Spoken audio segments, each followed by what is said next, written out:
If I ruled the world, I love 'em, baby. All right, so If I Rule the World podcast welcomes, we have George and JoJo from Outburst. How you doing, guys? Hey, how are you? Pretty good. Thanks for having us. Thanks for coming to the living room. We always appreciate when someone comes to us. Yes. And you did. We've, just so you know, we were talking a little bit offline. We've had a lot of Queens people on the podcast. You know, we talked about Eddie Leeway, Danny Diablo, and Jimmy G. But you guys come from a long line of that great geography of Queens hardcore, right? It's kind of weird how Queens is sort of like an epicenter. Yeah. For NYHC it encompasses all the boroughs, but so many bands came from Queens. Right. So I think geography was on our side. I think. Yeah, Killing Time, Sick of It All. Yeah, so many. Yeah, you just reel them off. Biscuits. Biscuits, Leeway. Yep. Yeah, we just happen to be lucky enough to have been brought up in Queens. And Cyndi Lauper. Yes. And Tony Bennett. Run DMC. Yeah, Run DMC. Me. Yeah. Shout out to Our Lady of Snow. Yeah. Oh, are you from Queens? Yeah. I mean, I until I moved to actually down the block in '88, but like Belrose and but my whole family's from Corona and Flushing. Oh, there you go. Nice. Solid. Yeah.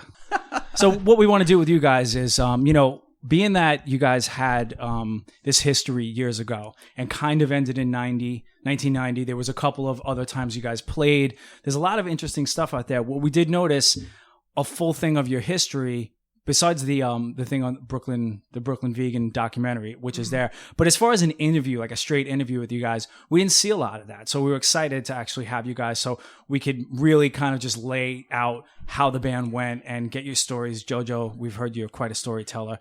So maybe what we could do is just start right from the beginning, like how you guys got together and how the band started. I just have this stupid talent to remember the most Minutia? things. Yeah, you came to the right place. Yeah, so if you're into that, I've got all this stuff like in Do the you not back here drink? Are somewhere. you straight edge?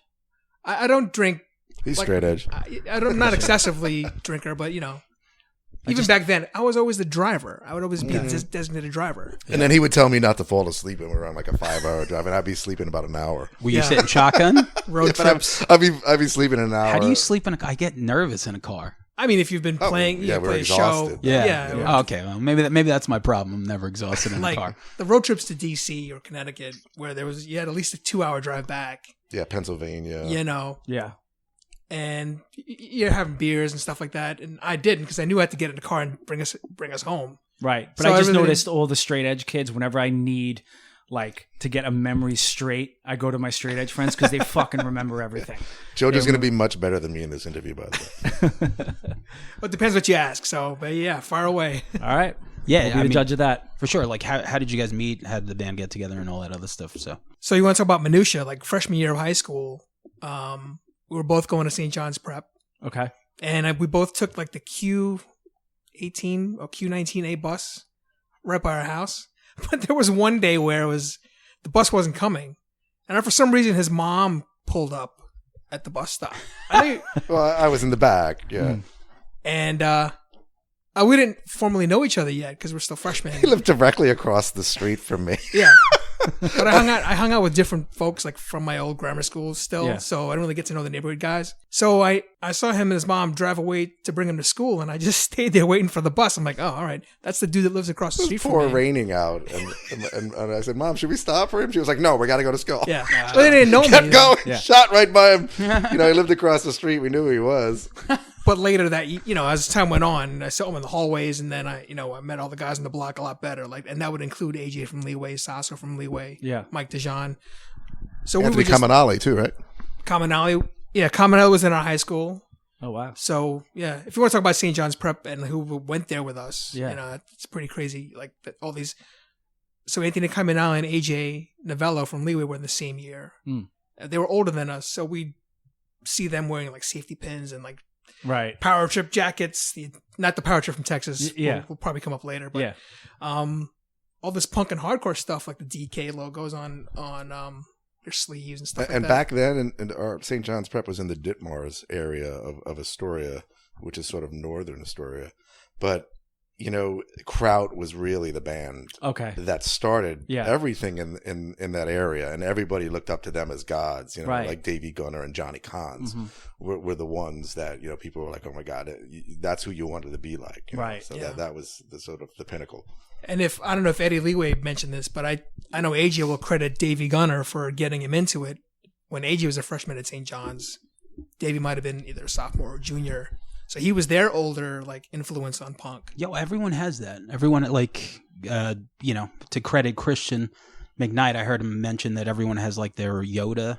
Is that what he said or something? Yeah, Like, AJ was the Yoda. Yeah. AJ was our Yoda. Yeah. He was bringing like Zero Boys and all these bands we never heard of, and we would walk around with that big radio with like 18 batteries in it, and, Yeah. and cassette tapes, and he would make these mixes of all these punk bands, and we would just, you know, ride around Astoria Park like we owned it, and listening to all this like punk music, The Clash, you know, GBH, all that stuff. It was just fantastic. Yeah, Zero Boys. I remember some of the songs being so cool. Like I liked them so much that like I actually asked to borrow them so I could tape them. You know, Dead Kennedys, Circle Jerks. You know, the bands. Yeah, lesser of the LA stuff though, like right, Yeah. like Black Flag. We weren't really, you know.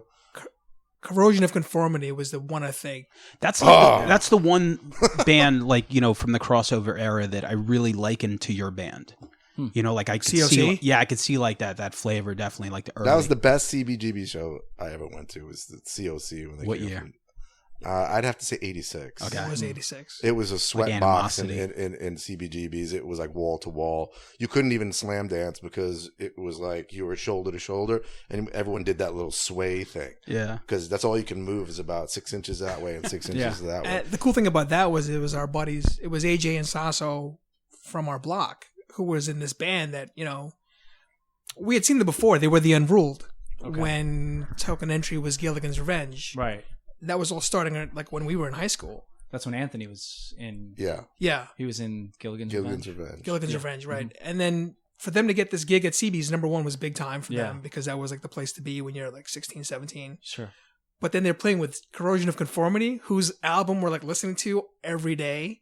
Right. And yeah, it's pretty amazing that we could even get it. I thought it was gonna be sold out. And Yeah. that was my first time there, and I couldn't believe how narrow it was. Well, yeah. But that we got in there, and like George said, we were like sardines in a can. But Yeah. the sound system was like incredible. It was just like Best in it New was York. just amazing. I can't figure out why. I mean, either. And I it was was just a talking about this Tommy the other Prong day. at the board or something like that. For Yeah, us, it yeah. was. But even if you went on like a Wednesday night, some weird band that is whatever, it still sounded great. You're right. You know, whether it was Yeah. the matinees or whatever. We have some live audio from CB's. Right? Do you have that? I bet you Joe has it. Somewhere in cassettes. There's actually one show bootleg. Somebody burned onto like wave sharing, and yeah, Tommy Prong or Tommy Victor from Prong was always like, "How do you guys want to sound? I'll make it sound great." And no matter what, it sounded awesome. Sounded awesome. You know, yeah. I wonder where that sound system went when they closed. Like who got man, it, I or know. Right? Yeah, I if don't they know. sold it or something like that. it was ridiculous. Tommy gave it to Danzig. Could be. I mean, I don't know. I'm just throwing shit out there. Yeah, just make up rumors. Maybe somebody took a picture of it and put it in that Newark CBGB airport. Yeah. Holy shit, that's right. That's awful. Isn't that the weirdest thing? Like, terrible. I didn't know until someone took a picture, and it just seems like a weird, random thing, like the CB's thing in a Newark Yeah, I don't area. know why. Yeah. It would be. Yeah, so we're in high school, and it's funny. Somebody just gave me a picture, sophomore year, George and Brian, because their last names start with D alphabetically, so it's Donahue DeRico. They're in the same yearbook picture for homeroom, Oh, and I never saw that because I didn't have any of the yearbooks besides our own when we were seniors. right. But a friend of mine had like her older sister's yearbook from '85, and so there they are. There's George and Brian. Like it's funny because you look at that picture and like soon to be 2 years I'll be in the band. Right. We met Chris Bruno, who was our original bass player, and Brian. Somehow we both like talking about new wave and punk, and then it was kind of like, well, who do you know? Well, who do you listen to? And so George and I listened to a lot more metal than they did, Yeah. and they listened to a lot more like punk than we did. Yeah. But you know, it's like the Reese's and the peanut butter, like Yeah. you know, Two great tastes. tastes. Yeah. Yeah, for sure. So we got to talking. This is really around senior year. And then we tried to go to my garage because my drums were down there. And George had just gotten AJ's guitar and taken lessons from AJ. And he's learned how to play. Yeah, he sold me his '69 Gibson like SG, that Angus Young SG, for like Jeez. a couple $100, and I was so excited. Nice. You know, That's awesome. it's my favorite guitar of all time. When did you start playing drums? So the thing is, I'm a failed piano player. Okay. So like in the 80s when everybody Tell them about your Rainbow in the Dark covers we used to do. Yeah, okay. Yeah, We used to play keyboards Dio. Okay, I yeah. played a on Dio. that part on Rainbow Yeah, in the of course. Dark. Yeah, And I was that's the playing best video. He's guitar. like on a rooftop. This is what we used to do. I used to go to his garage across the street and we used to jam on these metal songs. That's all we did. We would it was like Exodus, Metallica, Dio, Sabbath, Ozzy, everything. So when everyone on our block had either guitars or were drummers. I forget to mention like Show of Force, Mike DeJohn's first band. Okay. His drummer Tony was like my best friend's older brother. Everybody Gets Hurt and Cold Front. Those are the Bananas brothers that lived around the corner from us. Okay. They all had guitars or basses, or were drummers like Sasso. And here I am, the only kid around who's got a little Casio keyboard. And I wanted to pursue that, so I asked my parents for like a synthesizer, a Korg synthesizer. And so I think one of the combinations of musicians wanted to play Rainbow in the Dark by Dio for sure as a cover song. And they're like, yeah, get Jojo. He could do the keyboard part. Yeah. And also this Michael Schenker group song called On and On had a keyboard part that they asked me to learn. That was a good song. It was, yeah. MSG. Yeah. Do you know it? Yeah, of Great course. song. Awesome. But I didn't feel like very rock and roll. I felt like, because keyboard's kind of like, unless you're like Billy Joel or somebody, Yeah. you're not like really contributing to a song. That was like the keytar era too. Yeah. That's why there was a guitar. You wanted to be Yeah, more yeah. band You member. wanted to be like, all right. Jojo in would there. jump too, right? You'd break Yeah, I it. learned. I can still play a jump solo for you if you have a piano around. Oh shit. Yeah, Nice. Van Halen's my guy. Yeah, yeah. But I didn't really feel like I didn't feel like I fit in. So there was a kid on our block named Fauti. He was a drummer. Sasser from Leeway lived up the street. And when they would get together and jam in their basements, I feel like I should be doing something like that. You know, even to this day, like I'd like to play guitar someday before I die. I could do a bar chord, maybe strum a couple of chords on my daughter's ukulele. Mm-hmm. But I just the drums gravitated to me. Yeah. So when I got the drum set, I asked my parents. I'm like, hey, I know I hit you for a keyboard like 2 years ago, but could you front me a little money for a drum set? They said, sure, as long as you're doing something Did you musical. go to DeBellis for lessons on Broadway? Piano lessons at DeBellis on Broadway. And that's right up the street from where Jimmy G lived. Oh, okay. That's just keeping it Astoria. But I did get my drum set, and that's when George and me were like, why don't we just jam out, And he had just gotten Age's guitar. So like you said, we were playing... I remember playing with him, what's the last song on Master of Puppets? Damage Incorporated? Yes. We learned that. Yo, 34 years old today. Oh, yes, Puppets. I saw that's that. a great Yeah. album, right? So good. It is awesome. Yeah. And then Piranha by Exodus. Sure. And then... It ain't about no trout. Have you ever seen that documentary with Exodus and Venom and Slayer from Yes. Studio 54? Yeah, yeah. And like the whole thing is that's like Nick from YDL with the long hair in there. Shit. What's it called? It's not Murder in the front. Death to Disco or something like that. Okay. Or, It's just basically like concert footage. it's them performing at Studio 54. Yes, I forget the name of it, but yeah, yeah. And the big thing is like it's Nick YDL before he went skinhead. He's got Before like he was long skinhead? hair. He's got a Venom shirt on. Oh. It's pretty cool. Yeah. Like everyone's like humble metal beginnings. Yeah. But yeah, so we started jamming, and then it was like he said, it was him and I in my basement, getting like 10 o'clock, like gotta cut that out from my parents. And then we met Chris Bruno and Brian, and Jay, our second guitarist, we all went to high school together. We all found out we liked the same music. That was like the evolution of like friends from high school to like, we all play something. Let's try and make a band of this. And Jay was the graffiti guy who created the logo. Logo. And yeah, so I mean, he really fit in and contributed to that, and as well as writing some of the music. So it was great, so it was a good combination of guys to start the band, and the anger that Brian brought on his vocals. For sure. He's got a and great voice. Yeah. he said he's the second angriest guy in high school, Yeah. next to Anthony Caminale. He emulated Caminale a lot, So when you were starting the band, you guys mentioned a lot of metal influences. Did you want to be a hardcore band, or did you want to be a metal band? Did you have like a direction? I always wanted to be a hardcore band, and we never went into it to make money. We wanted to just play what So we therefore, wanted to be play. a hardcore band. No. If you want to make money, you could be a metal band. We wanted to play, and then hardcore. The lyrics meant more to teenagers at the time. We would talk about things that bothered us. We would talk about things. Metal, you talked about the Metallian and mythical creatures, and I couldn't relate to the lyrics of metal. I loved metal, but some of the lyrics were out there. You know what I mean? Telling me. It's like we loved it, but it was sort of getting away from that because punk was more real.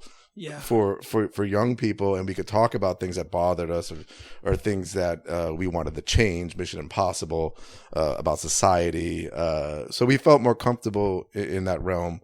It's like total youth culture stuff. Yeah. Which is almost like what hip hop is today. Correct. Like we were the rock street music to hip hop street music. It was the same thing, but on the rock side. That's where I felt we were, and we loved metal, so we kept it musically a little bit metal. Like Tony Iommi would be my god. If someone asked me today who influenced you the most, number one, it'd be Tony Iommi. Yeah, I think most. There'd be no question to me about it. And I think if you just want to jump ahead, we can revisit this later. But look at the compilation where Power Trip covers our songs. Sure, those guys are just straight up metal with hardcore sensibilities. But right. They're totally metal. But I think if they grew up in our era, they might have been like they have the same influences like the Big Four and Merciful Fate. But I think when I talk to those guys, they're total hardcore sensibility. Yeah. Oh, absolutely. Yeah. Total. When I hear them, I mean, completely DRI. It just has that complete crossover. Yeah. But they do it so fucking good. That record. Yeah. They're amazing. They're one of my favorite new bands of the last 10 years. Unbelievable. And JoJo, if you see him in the picture there with his Def Jam shirt, brought a little bit of a hip hop sensibility, Queen's Street flavor to it as well, because on the drums, with the beats. If you listen to the beats of our songs, it's a little bit more hip hoppy than most hardcore bands. He'll do skip beats and things. It's a little funkier. Yeah. Yeah, I mean, it's hard not to, especially in Queens, at that era. It's the same thing. Yeah. You'll see you talk about Leeway, but also Run DMC. These things were coming up at the same Eric time. B. and Rakim, Paid in Full's album was a Queen's favorite. It was KRS-One, Rakim R&B, Paid in Full, right? Those were we would listen to that as much as we listened to Metallica. Especially you guys are the second wave of hardcore, and that first wave was punkier. Punks and Skins in the streets on the Lower East Side. Right. The second wave is coming up with hip hop. Right. Is listening to hip hop while they're listening to hardcore. It's just it's a bit of a different thing. And I noticed that more of the Queens bands had that hip hop influence. You just felt it even visually. It's just what everybody looked like. Yeah. Some of the guys look like b-boys. It's true. At CBGBs. There was I could have sworn I seen guys breakdancing in the pit. You know what I mean? I was that came from the Queens. If you think about some people called us Guido Core too. I don't know where that. Some of the guys from. look like when Sick of It All came out. I was these guys look like Guidos. Yeah. I don't know if I was the Guido in our band. I don't know who the Guido was, but someone. Let's check Wikipedia. Well, I think if you look at the album cover, my name's Dorico. Maybe I'm the Guido. I don't know. Well, he's wearing a Jabot shirt with dress. Jabot shirt wasn't Guido. I guess it was stylish. Maybe it was the Cavaricis. Jabot wasn't Guido. I thought it was more It was more like Scott Baio from whatever show he was on from Charles in Charge.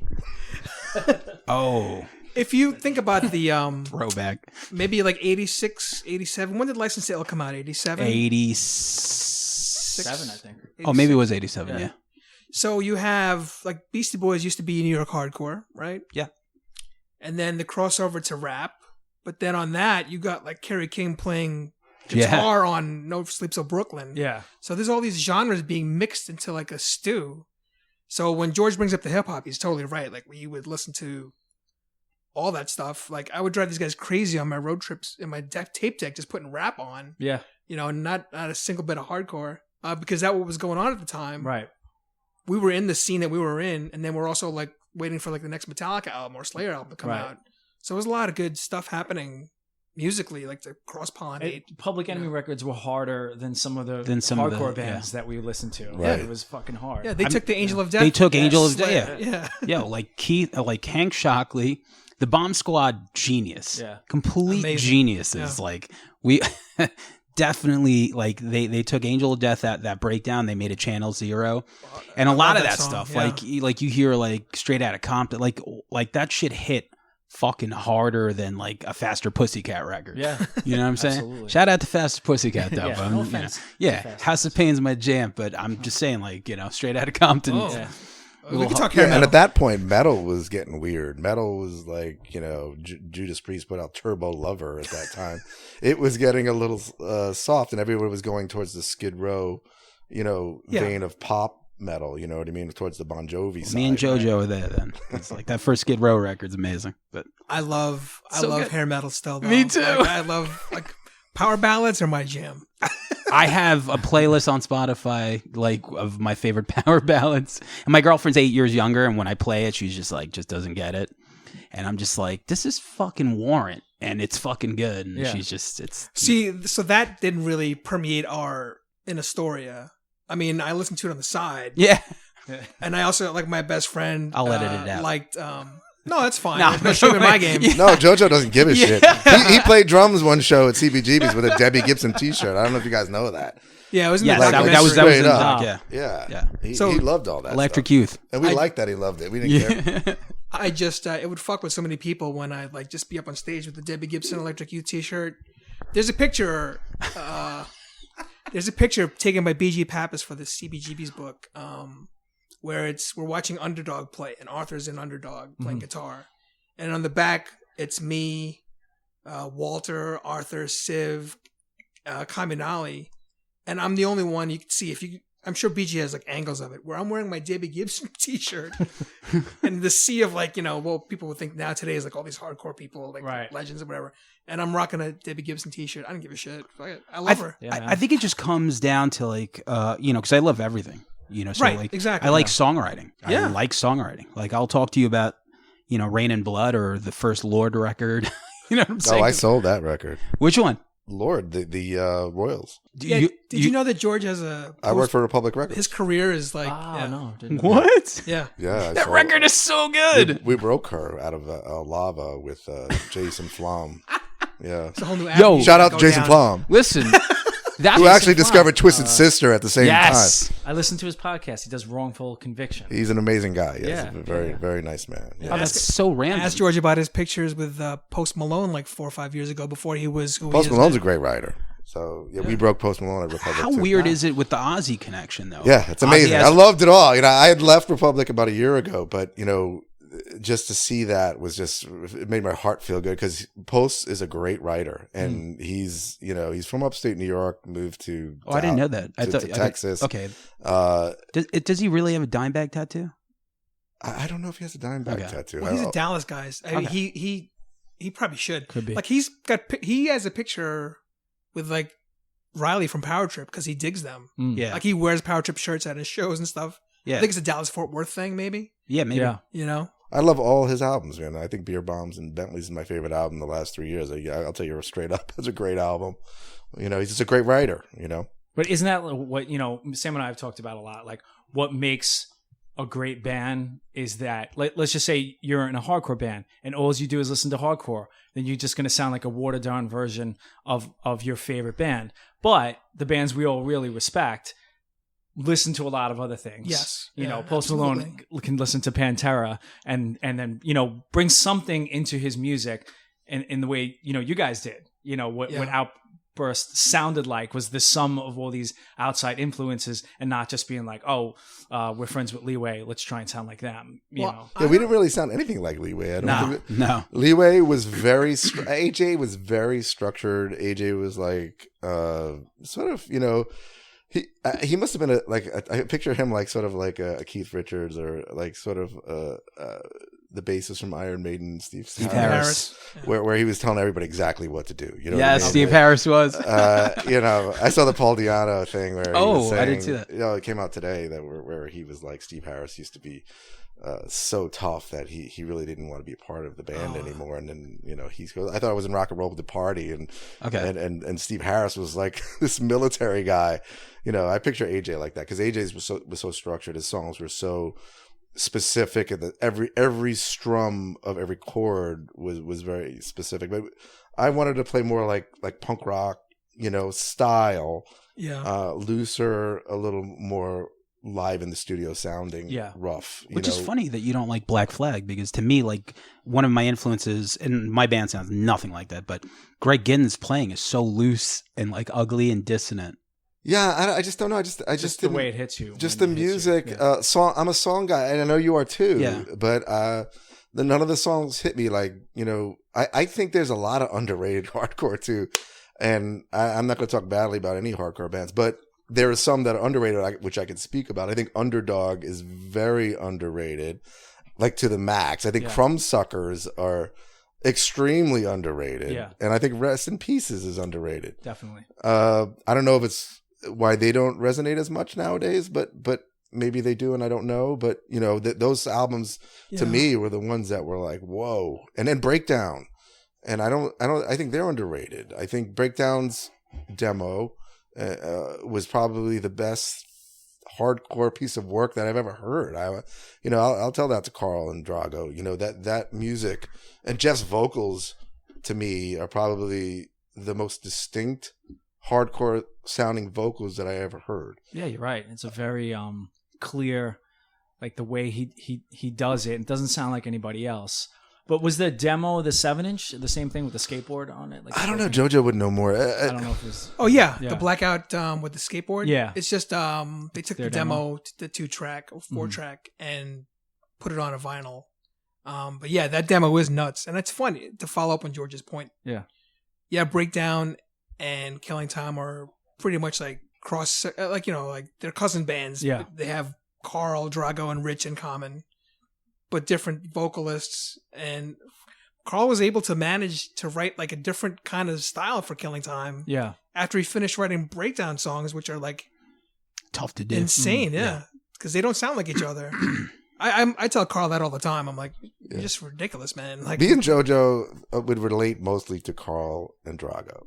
Like, out of anybody we've ever, even though we were close with the Gorilla Biscuits guys, I don't feel as close. Musically? Maybe because they're bridge and tunnel guys too, right? From like White Plains, but they were like us on another side of New York. Okay, yeah, you know what I mean? Because Drago had that hip hoppy type feel to the drums. That bouncy pop, really funky. His breakdowns are just like, you could do like a Flavor Flav dance to his breakdowns. But it's funny, we were writing songs at the same time, so I wasn't really influenced by them, but it's almost like I like them more than anybody. Yeah, and we came out sort of at the same time. We would hang out with them and play shows with them. We were always getting along. We always got along very well with them. Yeah, I got a funny story about Killing Time. So BJ Pappas, the photographer, legendary photographer, for about 2 or 3 years lived down the street from us on 14th Street in Astoria. So her house was kind of like the hub of like, if you wanted to go hang out, and then, any given night you might see like Mackie from the Cro-Mags there, or like Pete Sickville was dating like her roommate. Everyone would flock to BJ's house.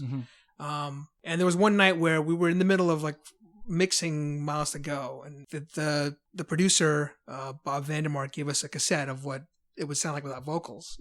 So you were out in Suffolk before. We were out here recording around. Oh, that's right. We're close. Joe says he was never out here before when we drove up here. No, I'm we're like, close here. to East Setauket. Yeah. I've never been to Selden before. Okay. Yeah, I should clarify. Well, welcome. Thank you. I'm having a great time. Yeah. 7-Eleven down the block, banging. So we had this cassette of Misunderstood, just the music. We had to go back, and like Brian would do the vocals like the following weekend. So it was Bill Wilson, it was like Carl, Drago, me, George, a couple other people at BJ's house. And Bill's like, yeah, let's, put it on a tape deck. Let's hear it. And I remember because it was Carl, who was the chief songwriter for, back then it was Raw Deal, soon to be Killing Time. And we're playing the instrumental for Misunderstood. And when the breakdown came for our part, Carl was like nodding his head. And even though they're contemporaries of ours, like pals of ours, just to see somebody into your thing, it's kind of like, it's vivid in my mind that he was just like kind of digging it, Getting peers, like, because obviously we've all play in bands or have played. Man, getting your peers to really dig something that you do is like pretty fucking awesome. It's like validating, you know. And even though we were like, there's a line from a song. You guys know Brand Nubian, the hip hop.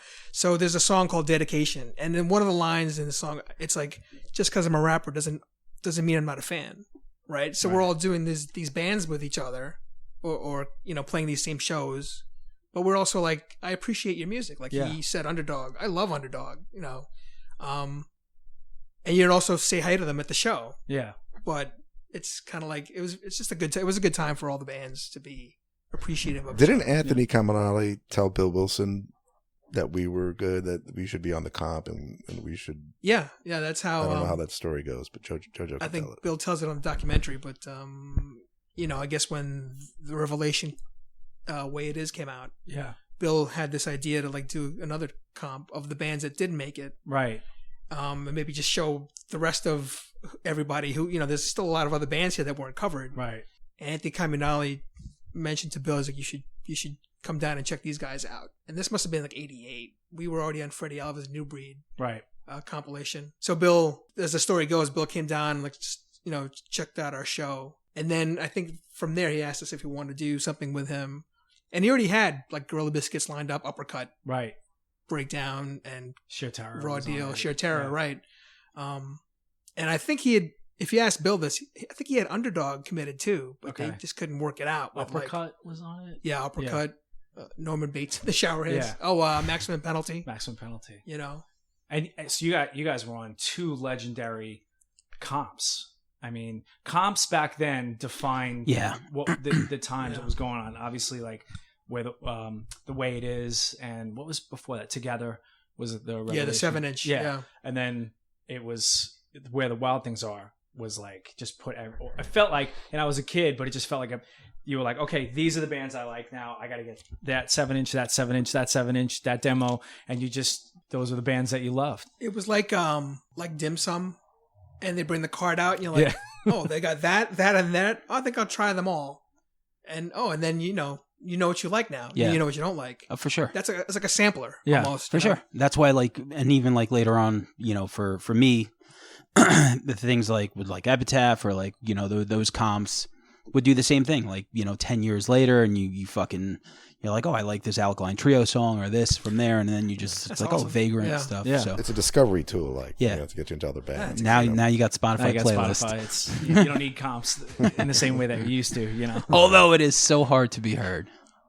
So, yeah, it's tough. Tough. I mean, it's easier to be heard. It's just harder to be found because there's so much stuff. Right. You know, and now podcasting's, you know, taking up a lot of free time to listen to music. So you're welcome. It's funny. I'm just gonna say, podcasting is it's like the hot thing now. But like my cousin's wife, like told me like 3 or 4 years ago, like, you should get into podcasting. Like you should do one. And I'm like, what am I gonna do one about? And I remember saying that, and she's like, I don't know. Now you fast forward to like today, there's podcasts on literally everything. Everything. Yeah. Yeah. What would you do it on? I don't know. Like I'm just so impressed by like the true crime ones. Oh, sure. Like, yeah. I just got into The Office Ladies recently. I don't know what's that about. The TV show The Office. Oh, okay. And there's Pam and Angela. Okay. They signed on to do 200 of them. Because that show's so big. Yeah. You know? I listen to Sopranos podcast sometimes. Really? Yeah. Who's on that? Just like fans? Well, if you're familiar with the show, this guy gets a lot of people. He's got like Michael Imperioli on there, Meadow, Jamie Lynn Sigler. Long Island. Yeah, that's right. For sure. Well, I mean, you know, I know this is a hardcore podcast about Outburst, no, whatever. But yeah. But what do you think? What do you think of that ending? The Sopranos. Yeah. I was very unsatisfied, but I think that's how David Chase meant it to be. Yeah. You know, because now people talk about it still. Sure. And there was no right or wrong way you can, you know. I just think like it's certain things, like no matter how they end, it's just never going to be satisfying. Exactly. Especially since it ends. But I thought it was a great way to just fucking punk everyone with the way it just ended. And people were like, did my cable go out? Like, what the fuck? So, that was true. They did think that. To finish it off with an emotion like that. Well, I know. Is rare. Exactly. Like, you know, and when it stayed blank for like 6 seconds, I'm like, oh shit, my cable might have gone out.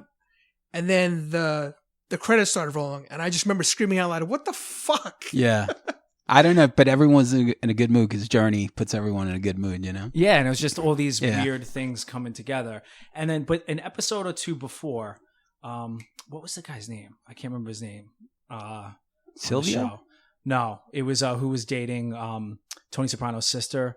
Oh, Richie? Oh, Bobby Bobby. Oh, Yeah, he was Bacala? taking care of Junior. of Junior. Yeah. He said when they were in the boat, he said, I don't know what happens when you die. I think it all just goes black. Yes, he did say that. So I'm like, somebody died. I feel like that was the Yo, foreshadowing. this of guy. whatever. Foreshadowing, right? This guy. Hey, you know, this Exclusive. is usually your It is my forte. He's It's showing me usually up your here. department. We have guests. Yeah.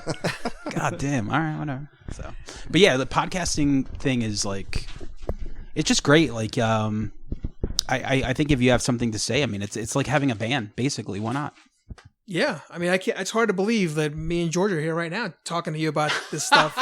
Yes, from And like, you're making us like dig up memories from Yeah. like the 80s and stuff. But this, I think it's fantastic. it's that- fantastic. But what we always said, like when we started it, and we literally sat down, like, why do you want to do this? Yes. And one of the things that we talked about was some of the best times I've ever had was not necessarily seeing the bands, was being in the parking lot of a hardcore show talking, and someone was like telling me about a book they read, and Yeah. there was no internet, so you couldn't Google it, but there was so much that went down. And then also when you're in a band and you're in the studio and the language you have and like all these things that you talk about, or maybe in the van ride, I was like, that is like so interesting. And that's Sure. what we like kind of based loosely like the podcast off of, like those conversations Yeah, that like- other people don't really hear.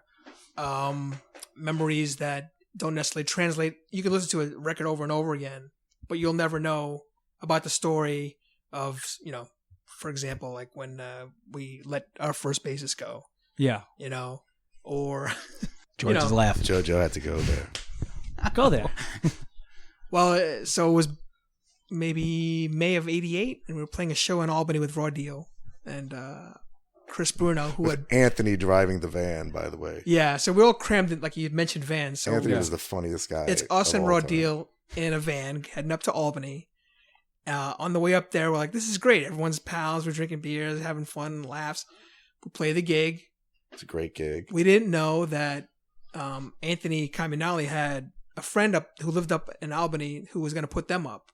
So we were like, oh, we'll just go to a hotel, like a Best Western or something nearby.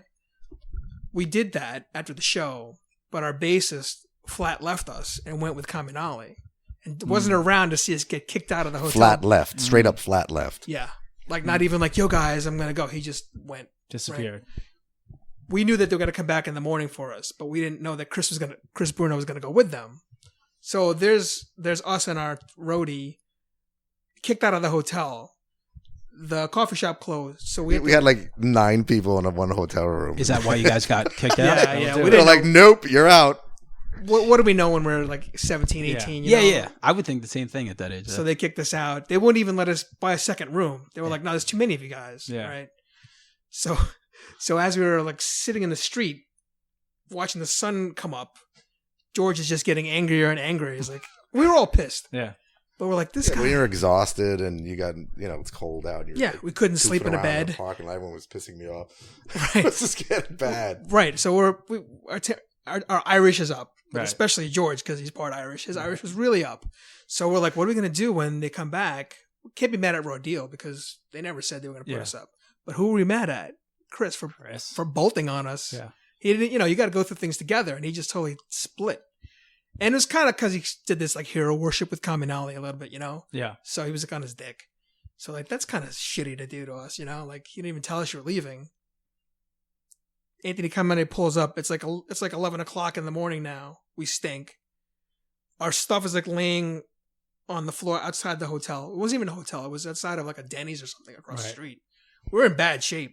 And all we could think about was like, how do we kick this guy out? He's got to go. So I go to JoJo and Jay. I go, listen, I'm throwing him out right now. You His got to decision- back me. Are his you mind was backing me? made up, Are you yeah. backing me? Are you backing me? And they were like, yeah. Well, he wasn't the best bass player either. Right. And, basically we decided, It was the last straw. Yeah. Yeah. If he was a great bass player, if he Way was to Cliff find a way Burton, to- we would have made a Right. an We would find exception. a way to overlook it. And writing music or doing something else. But so we just had enough. There was other incidents prior to that. So they pull up in the van, and they backed me. So as soon as he pulls up, screaming match, I go, "Hey, by the way, you're out of the band." And then he goes, "No, you're out of the band." And I said, "No, you're out of the band." And I go, "You can go play songs that you write because this band's ours, and you're out of the band." And I go to JoJo. I looked at him and Brian and Jay, and they were kind of like, "Yeah." He's like, "Yeah." He's like, "Anybody disagree with me? Say it now." And we didn't say anything.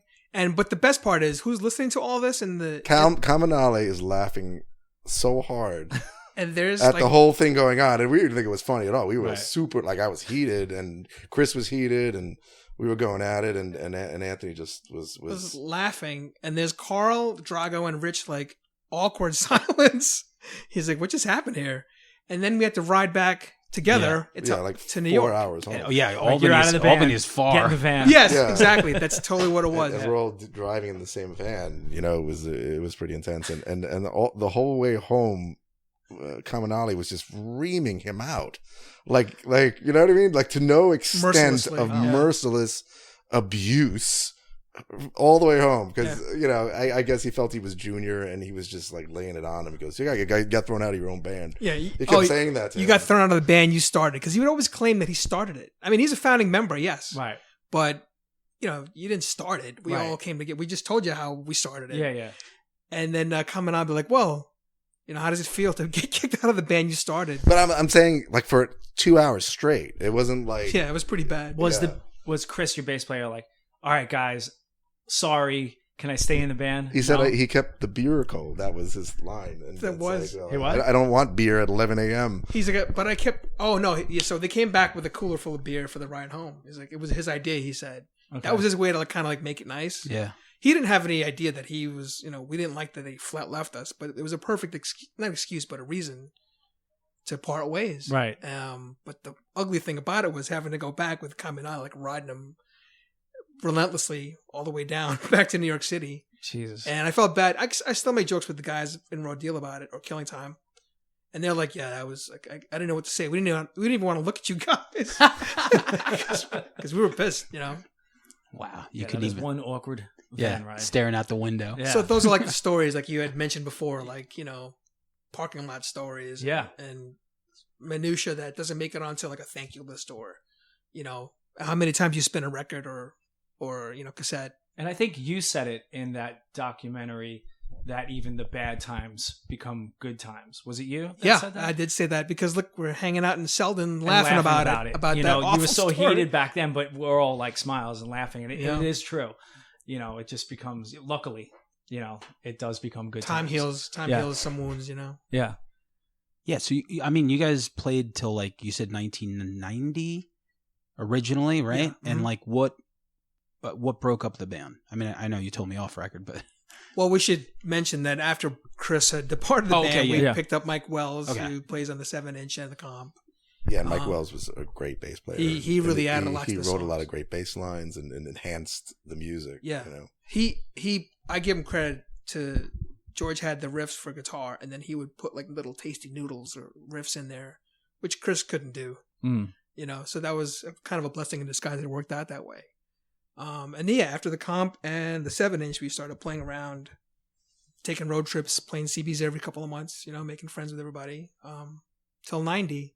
Do you want to hear that story? Well, there is a sense of like, I just want to kind of gauge like how big you were back then, because we're going to talk about how there's been a revival where people are rediscovering you. But at the time, as being a young guy thinking about your band, it seemed to me like you guys we're probably about the same age, but I just, saw the comp, saw you guys play. Like, you guys were getting big, relatively. You're playing out of state. You're playing on good bills in New York. Right. You're with the right bands that are starting to get bigger, within the scene, within the hardcore scene. And was that the case? Yeah, the ascension was sort of like with the New Breed tape. Then you had the Blackout comp, and a lot of. And you opened the comp.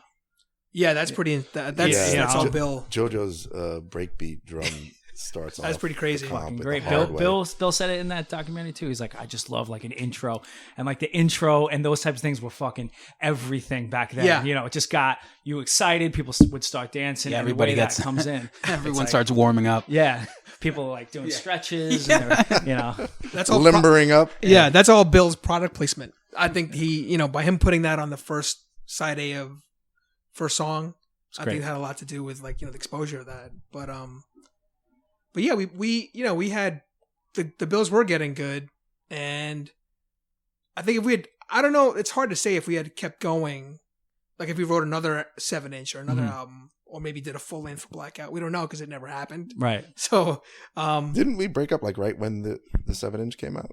yeah. Like the week of or something like Record that? labels love that. I know, right? Well, it's funny because It was different with a hardcore label. It wasn't like this big ramp up, It was more just like, hey, they maybe it made it more special. I don't know. At the drive-in sinking Grand Royal. Yeah. Well, I think the copyright on the Miles to Go was 1989, but I know it was 90 when we broke up. So maybe it was a couple of months, not that long after. Yeah. And you want to talk about that goofy cover that everybody emulates and makes fun of, and there's bands in Japan that have that same album cover. Really? Colors, everything. JoJo has the image. If you look at the that documentary, the Darren, the filmmaker who did a great job, he does a split screen of while Bill is talking about how many bands aped that cover. Mm-hmm. That it was BJ's shot. It was her idea to take us to this pier in Brooklyn. It's like mocked all over the world, from Japan to Germany. Well, maybe it's sort of like the Minor Threat cover, It's yeah, just for sure. Yeah, I'm sure you could say, what's the big deal? It's just them on the steps. But hey, it resonates. Someone did it first, right? I mean, the fucking Simpsons copied it. Yeah, exactly. There was supposed to be a cityscape behind there, but it wasn't even like a clear day. It was like hazy. We never even got the cityscape we wanted. But BJ wasn't charging us. She was just doing it as out of friendship.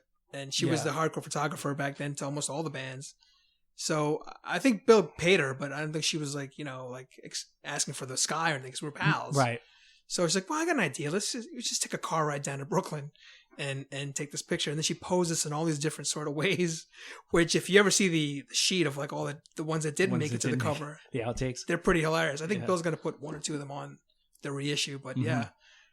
So the Guido silly stuff, because it didn't play into the whole sick of it all has this alleyway pose with their arms folded, and then there's Gus on the cover of The Way It Is. He's got the angry face. He's gonna kill somebody, but we're just we did this silly pose with kneeling. Brian's got John Lennon glasses on, and I've got a Def Jam shirt with a part in my hair.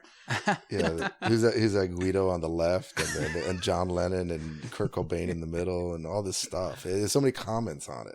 Yeah, you could look at that picture and make fun of it for hours if you stared at it. I think there's a band. I gotta be honest, I never saw it like that. Yeah, Really? never Never did. it. Never did. See everything you're saying. But I think it's when you're a part of the picture, maybe you just notice it differently. Yeah, but I mean, of it's like you said. I mean, if people are influenced by it, it's definitely something. I think there was a message when message boards were a thing in the 2000s called the mullet board or Mullet X. Okay. Which I've been told was where they had raging thread conversations about how gay we looked. And then that would make people... Yeah, boy band we get too sometimes. Yeah, boy band. And that's what would make your viewpoint about how I didn't see it that way. Yeah. Would be well, no, it's just they want to be themselves, individuality. Yeah. So it was kind of a difference of opinions. And I was told that these threads would go on for pages and pages about this silly one picture. Wow. Yeah. I got the picture right here. That's pretty cool. What's that? Oh yeah, it's just how many it got aped or mimicked a bunch of times by a bunch of different bands. Oh yeah. So what I'm looking at for the people that can't see this is covers that look exactly like the Outburst cover of Miles to Go. It's different groups emulating it, and same colors, same fonts. Yeah, same everything. Same everything. From I guess it's all over the world, right? Yeah, it's from different places. Yeah. I think one's in Japan, Joe. Or? One's from Japan. One's from Indonesia. That's one's from California. So then you get to a point what would be the reason you broke up? Well, the story is the first breakup was we had a gig at the Anthrax Club, and it was a Friday night. I don't remember who it was with, but Anthrax is from us. It was about a 2-hour drive. Yeah. In Connecticut, right? Yeah, Connecticut, and we liked playing there. It was cool. I was ready for it. I was off of school, out of work. But like I think our singer was working at a pharmacy in the village. And I want to say Brian was like, I don't think I'm going to be able to get out on time. I might be late. But it didn't, from when I was talking to him on the phone, it was like, and this is before the age of texts, you know, like you hear somebody's tone in their voice when you're talking to them. Yeah. And you're like, you're not into this. You Yeah. can tell. And he was just getting annoyed and aggravated that he would have to get on a train and come to Queens, and then we'd get into the car and then go. It sounded like a big hassle. So maybe he wasn't having it at that day, but it was like 4:00. We had to get going.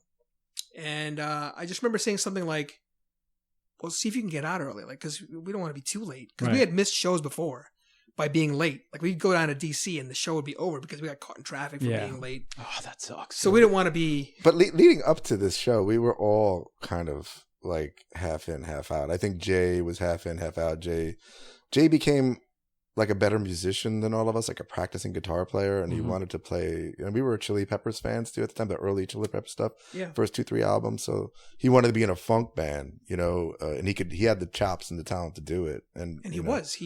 His side band back then was a band called Invisible Culture. Okay. And we saw a couple of their shows when he was playing with them, and he was, like George Yeah. said, he was pretty badass. Mm. You know. And I was in college and doing internships for the music industry and working, and it was just a lot. You know, we were just kind of like, all right, how much time Right. can we fit in? Yeah. You know, and you know, we loved hardcore, we loved writing the music, and we loved the music, but you know, it was just a sort of a time crunch. So when Brian said, you know, I don't think I'm gonna make that show, and we were all kind of like, yeah, all right. Let's go play basketball. Yeah. And that's when it was kind of like, we knew we wanted to play basketball more than go. That was Well, kind of like, you know, okay. Being the one on the phone with him, though, I can tell you that when he said, I don't think I'm going to make this show, I'm like, I remember saying, like, I remember coming down on him a little bit. I'm like, that's pretty freaking irresponsible, dude. Like, Yeah. be committed. That's what I would say. Yeah. And then, because then you want to hear about the promoter giving I'm you getting shit. mad just hearing you. Yeah, I'm say getting it, mad, yeah. Because it's like I wanna I've talk been to in a Brian on- situation- right now. My thing is you know, we should have done the show because you let the fans down. Right. Yeah. You know, I definitely would have done it, but you know, it When he just didn't said, work out right, that when way. he's like, I'm out. That's what he said. He hung up on me. He's like, I'm out. And I didn't know what that meant for the show or forever. Right.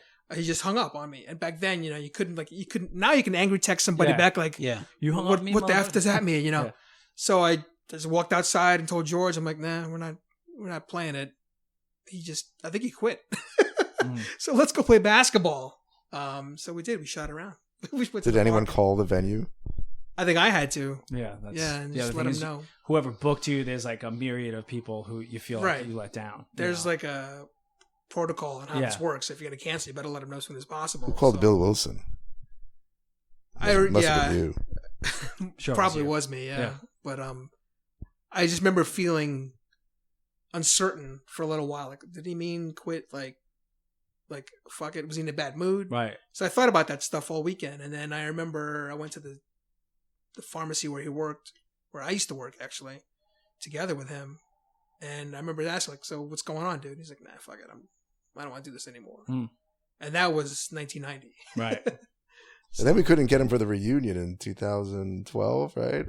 At Webster Hall. Yeah. So if you want to go, But down- now he loves these shows more than all of us. Okay. yeah. These reunion shows, he loves them. He wants to do all of them. Yeah, Right. because like, how did that come about? So 2012, you guys play Black and Blue. Yeah. And by that time, I guess you guys said that maybe people just kept every year discovering the material. Yeah, we were shocked. You know, Rancid was headlining that gig, right? I mean, Yeah. and we were just like, "Whoa, yeah, sure, sounds good." We, you know, Brian tentatively committed. You know, so we thought we were good, and then obviously he wasn't. He was in a into it, different place. or he had a different responsibility there to take care Yeah. of. So Yeah. you know, it happened. We got back up with Vitalo Vitalo. from Backtrack. Yeah. So the story is that you guys know Busky from Maximum Sure. Penalty, Yep. right? He was working with George in the building. They're both offices. They were like with Bravado, he was different with floors, right? And he knew George. He's like, I don't know if you know this, but there's like a Long Island kids like love Outburst. This is in 2012. Yeah. I didn't know that. We didn't know that. And we're like, oh, it's pretty cool. So that's what kind of got the whole ball rolling for the Black and Blue Bowl reunion show. Right. We committed. You know, they announced our lineups in February. We got a commitment from Brian. So like, yeah, we're good. come showtime or whatever, April or May, he was like, I can't make it. And he was apologetic about it too. He was like, Okay. I got this job that pays me like 6 figures and I just can't get that day. I'm like, don't even worry about the rehearsals. Just come down Right. to the show. I know you know all the words. Right. You'll be fine. Yeah. And it just didn't materialize. And when we knew he couldn't do it, we got Vitalo from Backtrack. What did he think when he saw the footage? What did Brian think? Yeah. That when he saw Vitalo's? I mean, just no, like when there was like just the 2,000 show. people going nuts. That was one of their Yeah, best yeah. shows. The Rancid bill. I was there. It was one of their best that they did. Black and Blue. I can't imagine, like, looking, after not playing and then seeing like that show, like, Oh, like what he missed? I don't think he missed cared out on until it? he did it, and then when he played, he felt really Yeah, good. that's and, true. And just the interaction with the crowd, it brought back probably all this The muscle motion to him. Yeah. And how people were singing lyrics to our songs, like, and they're 20 years old, and there's a 30-year difference. That was between us for crazy. and sure, them. that's crazy. It affected him, I think, that way. Now Brian like loves it. I think it's like therapeutic for him. Sure. Plus, also, I guess along the way, he found out how many people he influenced. Like when we're putting this comp together, and like when you hear Raleigh from Power Trip saying, like, we met up with Power Trip at an obituary show in Brooklyn, and Yes, I remember. I at like Williamsburg Academy or something like that. Yeah, that was a good lineup. And Riley, I introduced Riley to Brian for the first time, and Riley, along the conversations, like, nice to meet you, whatever. And he's like, yeah, man, I'm just trying to sound like you out there. And Wow. Brian, like, really took that to heart. Yeah, Like, like, That's so cool. and so, like, things like that, people, like, who, he's just, his vocal style is pretty distinct. Yeah. And so people, when people try to emulate him, he realizes if he had that in his head back in 2012, like when George was saying all these kids just singing back to these lyrics back to you, I'm pretty sure, and I got to give credit to Vitalo and Backtrack for just lending us, Vitalo for that one. Yeah. They really came through in a pinch Right. because they were in like the Midwest, and he took like a flight back to make it to make the show. Wow. No kidding. But I know it meant a lot to Vitalo, kind of like that rock star Mark Wahlberg kind of thing, where you Yeah, fill yeah. in for a band that you Yeah, really yeah. like. And it was great, but I think Brian maybe when the second time when the reunion show with Killing Time came around, he's like, yeah, I'm not gonna miss this time, Yeah. Yeah. But that show was great. It was a smaller venue, but it was intense. The Killing Time, Yeah, it Brooklyn was- Bazaar, That Yeah. was, Rest that in Bazaar peace, was Brooklyn intense. Bazaar. For sure. What a great venue. Yeah, it was like the new, like almost like the new Ritz or CB's. Yeah. It had a good run, but man, awesome room. It was a lot of fun. You hear that a lot of people are digging your stuff, but then there's bands that are covering you, and then you see these covers like the pictures you show me. Like, what happened? You just started hearing like all these different things about people rediscovering your band, and that sort of like pushed things even further. So I'm like the internet sleuth that would find these things on YouTube. Yeah. And in message boards, and I'd always share them with like George and Mike Wells. At the time, I didn't know Brian where he was steadily. Like I didn't have his cell phone number back then. Yeah. And Jay to a certain extent, but I think Jay was sort of like George said, he was kind of like out of it. I don't think hardcore was his bag anymore. Yeah. But I did send them to Mike Wells and George a lot. I'm like, look at this band in the Philippines. Look at this band in Canada. They're covering mostly the hard way. Yeah. But every now and then you get like a Thin Ice or a No Choice in there. I'm like, wow, that's pretty cool, But then in like 2016 is when it really started, like 15 or 16. It just became unusually like a lot. Like there's a girl in Siberia who did Controlled all by herself. She was like a one man, like Prince type of thing. She did all the instruments, she sang. And she put it out on like Bandcamp. And then not too long after that, I think it was Higher Power from Leeds, who are blowing up right now. They're like amazing. They did Misunderstood. So I went to Bill. I'm like, I would start sending them to Bill Wilson from Blackout. And I'm like, you got to check this out. These bands are like 19 years old, 20 years old. And so we started talking, and they're like, what do you think about like a compilation of like, I don't want to say tribute album, even though that's really what it sounds, it is for all intents and purposes, but it's just a cover as a compilation. So that's when that idea formed, like with Big Boss and Higher Power. Fury did No Choice. Power Trip. Yeah, we went to go, me, Mike DeJean, and Mike Wells went to go see Power Trip in Brooklyn in 2015. And they were just playing small bars. Yeah. Just supporting their first record. Right. And they did a breakdown song that Mike DeJean wrote. and that Jail of Depression. Mhm. And then they did the Outburst intro. Wow. So we had to go down. We heard they did this, and then we had to go meet them, introduce ourselves. And then as we made friends with them. As the years, like the year or two went by, like, hey, you interested in picking a cover? We have this idea to do this covers compilation. Yeah. And they said, yeah. They did When Things Go Wrong, which it's funny because that was it's almost 880,000 streams or something right now on Spotify. Wow, crazy. It's a great cover. It makes me ashamed. It is a really good cover. It's great. Yeah. He sent it to me today. Yeah. I was Yo, just check like, this did you know? Like, 'cause I had no idea. And I was like a big, huge, Power Trip fan. But that's like the beauty now of like technology. Like we were talking about podcasting and all that other stuff, but streaming services where you can, from Bandcamp to Spotify and everything rotates. It's like now, like somebody could text your discography to someone who may like it. And then from there, it's fucking great.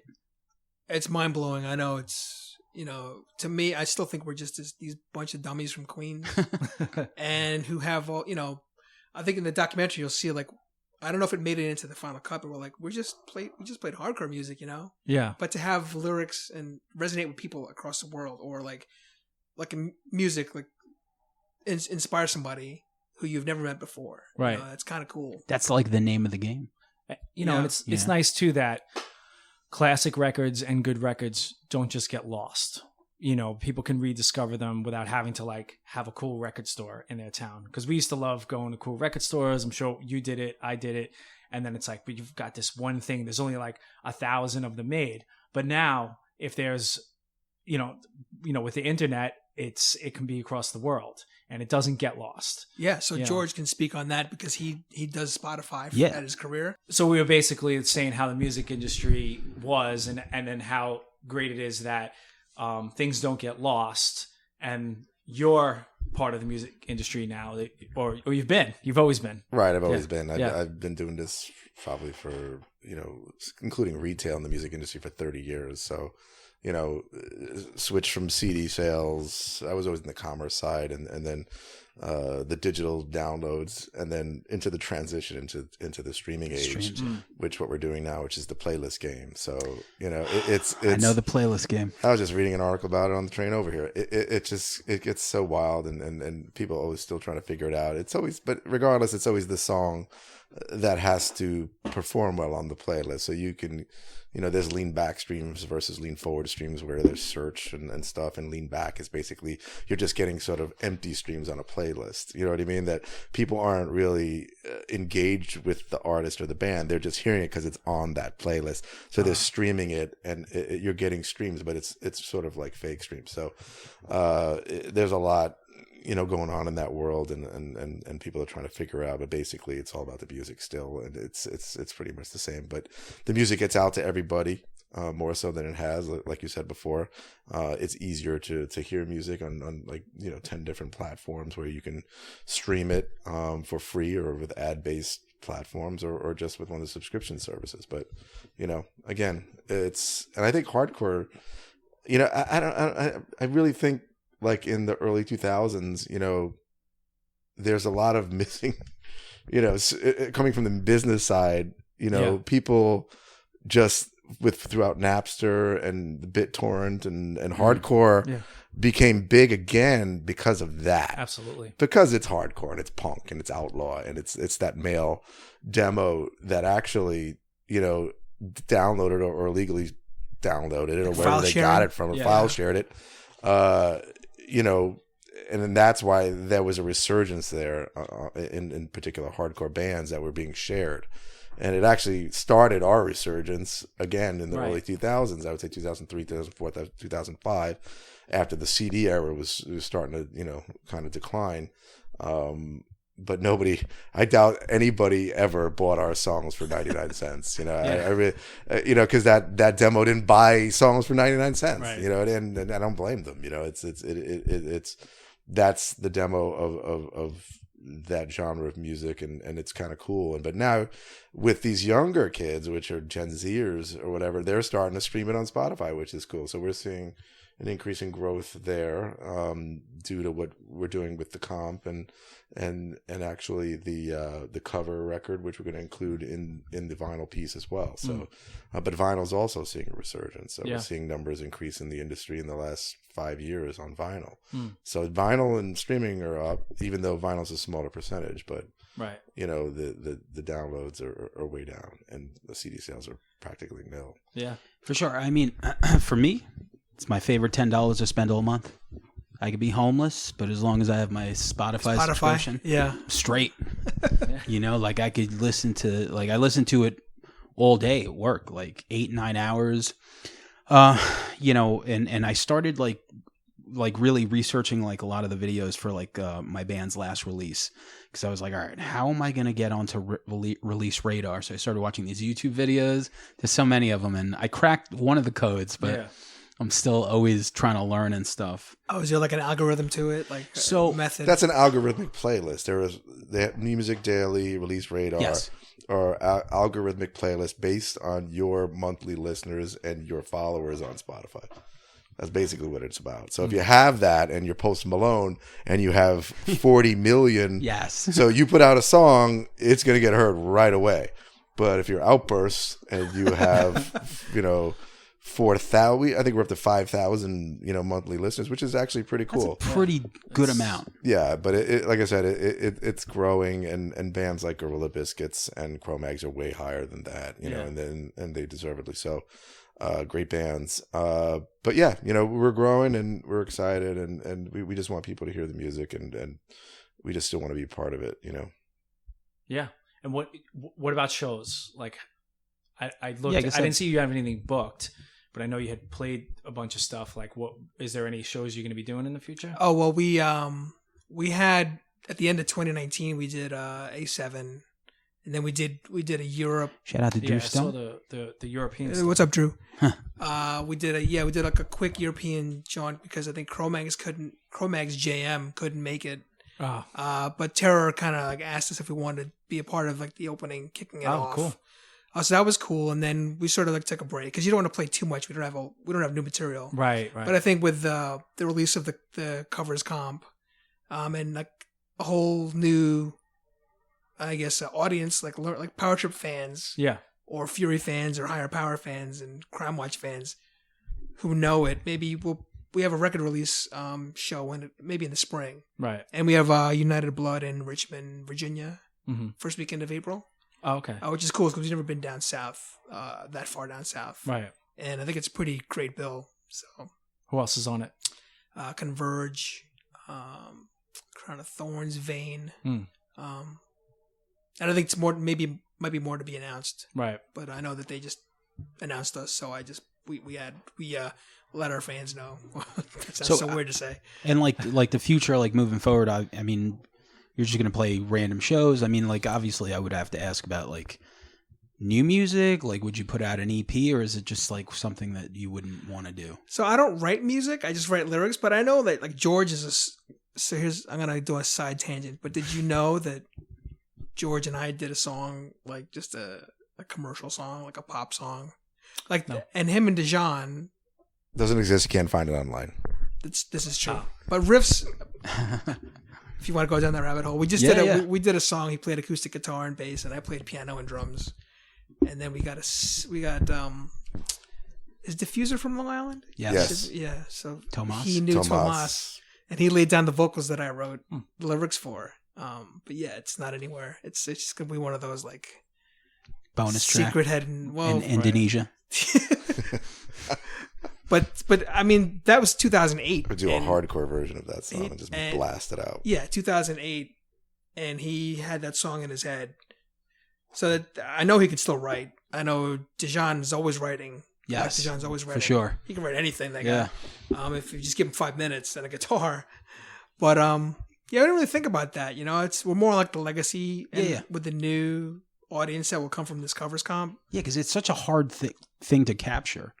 You know, like I even like something like Refused making a record 20 years later at the drive-in, like bands like that. It's it's such an aggressive, like furious style that like, 30 years later, maybe you're just, it's, I don't know. I couldn't imagine, coming up with something. So it'd be easy for me and Joe to do it. We live like right next to each other in different, still- Wonton, Belmore. I We could still go live to close, his yeah. house and jam out.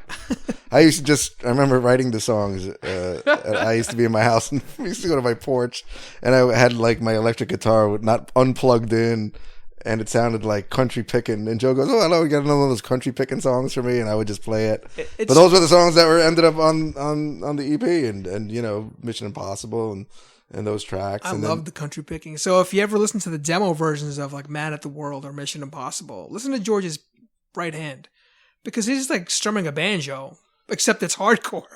Okay. And like if you had bands like, say for instance, Yeah, it was more of a free flowing punk strum Yeah. than it was like It had a lot of feel metal, to it. Than AJ's specific type metal plucking. The AJ was muted jug notes. jug. AJ was Yeah. like a lot Very of down specific. picking. He was very he's very good at that. And it was very technical. But we just like to country pick through hardcore songs. And Speaking of leeway, well, he mentioned AJ, but here's a cool little one of those stories that you never heard before. But I've told people this, and AJ and like Mike Gibbons will corroborate it. But Desperate Measures.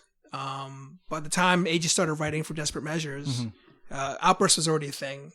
He kept his AJ kept his half stack in my garage, and we shared it.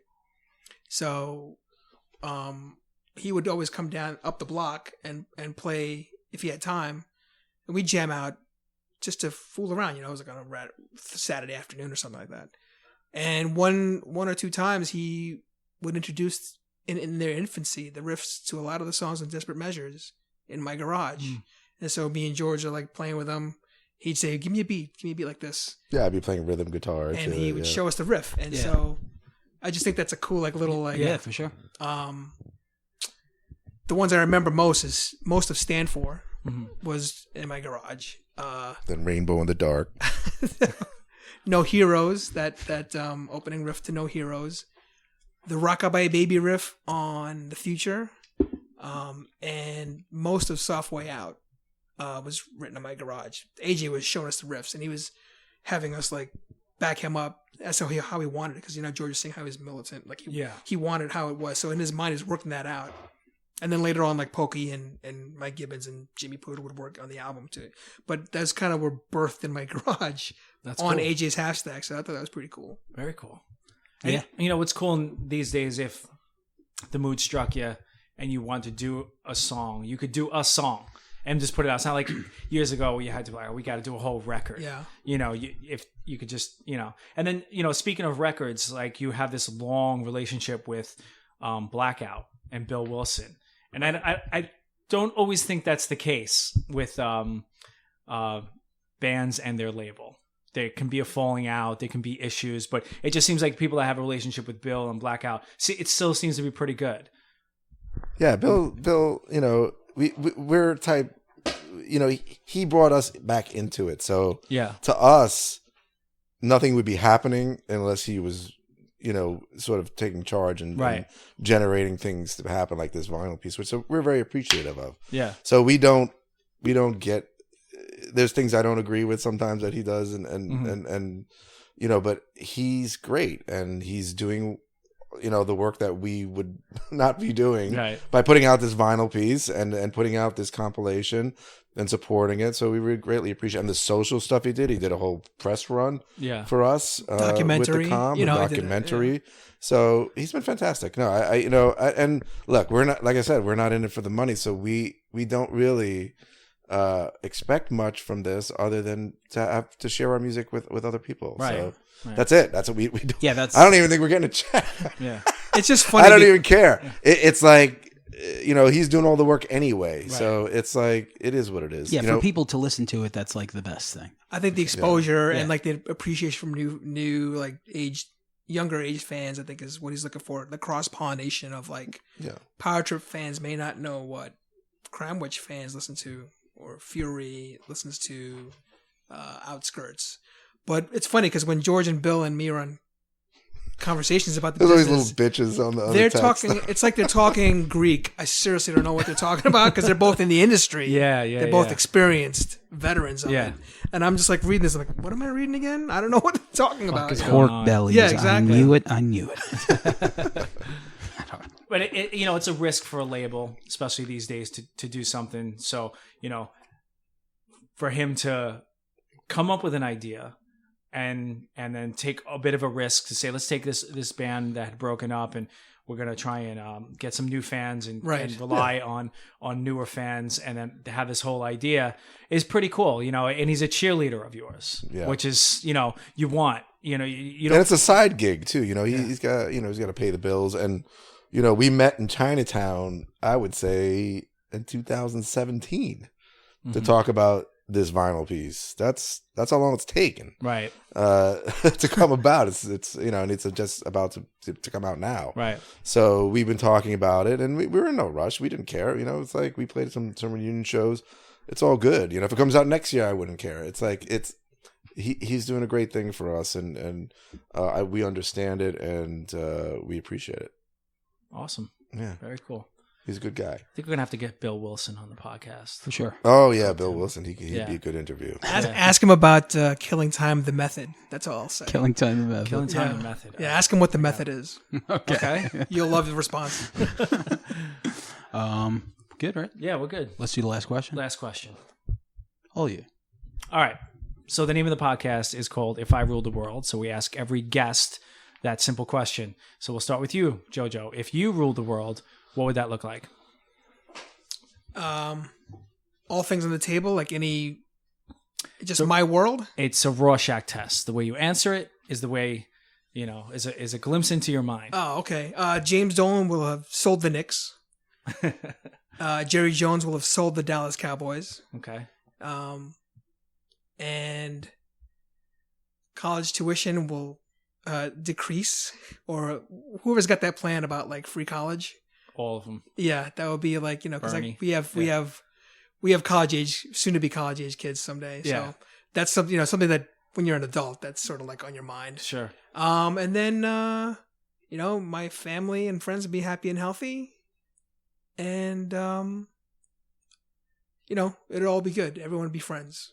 There wouldn't be a lot of this discourse, and people would agree on a lot more stuff than disagree. I would like that. Right. It was a very well-rounded answer, JoJo. Thank you. But now we take it to George. We ask you the same question. If you ruled the world, what would that look like? Yeah, I mean, I think we wouldn't have a leader that wants to divide us and separate us. I mean, that's the worst thing possible to me in this country, and I feel the division between even friends, in the past, and it's got to end, and racism and all that stuff is just it's just a waste of time and energy, and we should be putting our energy into the future of our children and protecting the earth and making sure we're all getting along, healthcare, etc. So there's more important things than hardcore records, and it's just becoming to a point where it's just enough, But that's it. All you need is There's love. a lot of tension out there. Yeah.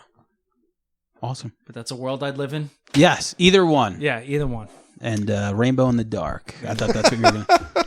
Should have ended playing it. Yeah. You should have brought the keyboards. That might be the here. that might Can be you the fade title out? of the So we could episode. hear Yeah, it. I'll throw it. It was amazing. That started everything. It's in the key of A for all you keyboard players out there. I'll blend it in with the final countdown. Maybe I'll do like a mashup. Thank you so much for coming out here, hanging out with us, doing the show with us, having a conversation with us. So awesome. We meeting appreciate it. You guys Thank have you been guys. great. Yeah. Thank you for the opportunity. A lot of First time we appreciate talked, it. but it feels like old friends. Yes. So, Yeah, that's it's that's great. Something. Strong Island. Yep. If I ruled the world, I love 'em, baby.